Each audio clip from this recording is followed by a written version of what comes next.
thing I love most about tour guiding is the people.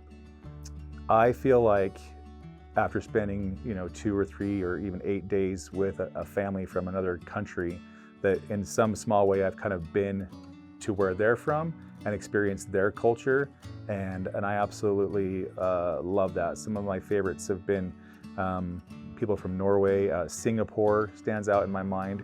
This family from Singapore told me all about their traditions and their laws and their customs, and I just find it fascinating when I get to experience other people's culture while they're in my car here in Utah. That is the hardest question to answer, and probably the question I get asked the most is, what is my favorite national park? And the reason it's so difficult is because the parks are all so different, and it kind of depends on what you're in the mood for and what you want to see and what you want to do. But I would probably have to say that Canyonlands National Park is my favorite. Canyonlands is so vast and the canyons are so deep and the terrain is so undisturbed because it's so hard to traverse that it just doesn't see a lot of human traffic. It's hard to comprehend the scale and the size of these cliff tops that you're looking down. Customizing the tours to different travelers and their individual needs is actually one of my favorite things to do, because I feel like people deserve to come and have an experience that's fit for them. Sometimes these people might plan this trip for years. And so I always want to make sure that the people that are with me are getting the experience that is best fit for them.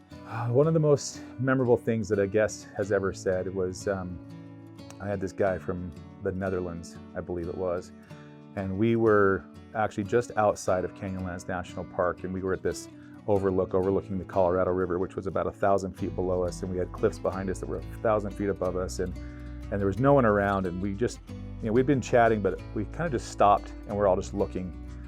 And after a minute or so, he said, there's nowhere this quiet in my entire country. No matter where you go, even in our national wilderness areas, there's always a sound of a plane or a train or even the birds and wildlife. But when you get in some of these remote areas of Utah, there's no sound. It's so quiet. And having him call that out has always been a distinct memory in my mind.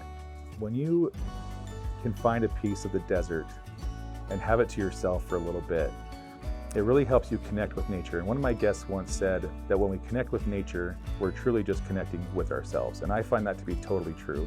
That being out in nature, being alone in the desert, helps us kind of become centered again and help us remember what's really most important to us without all the distractions that are always in front of us and begging for our attention.